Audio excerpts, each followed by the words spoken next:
శనక్కాయలు వేయాలి అంటే ఎద్దులు పెట్టి కూలోళ్ళని పెట్టి ఒక్కొక్క శనగ్గింజ వేసుకుంటూ వెళ్ళేవాళ్ళం అనమాట. ఆ లైఫే వేరు.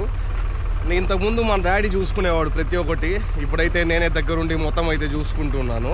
సో ఈరోజు అయితే మా పొలంలో అయితే ఉన్నాము. సో ట్రాక్టర్తో అయితే శనక్కాయలు అయితే వేస్తున్నాము.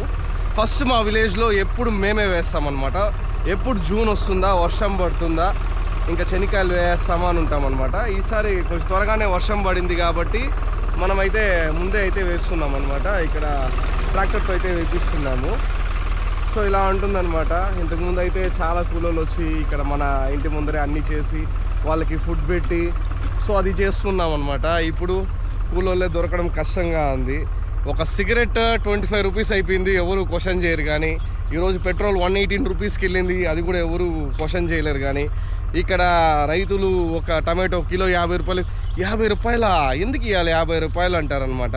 రైతుల కష్టాలను కూడా గుర్తించండి, వాళ్ళకి కొంచెం మంచిగా సపోర్ట్ చేయండి. సో వీళ్ళు చేస్తేనే మీ నోటి దాకా ఫుడ్ అనేది వస్తుంది.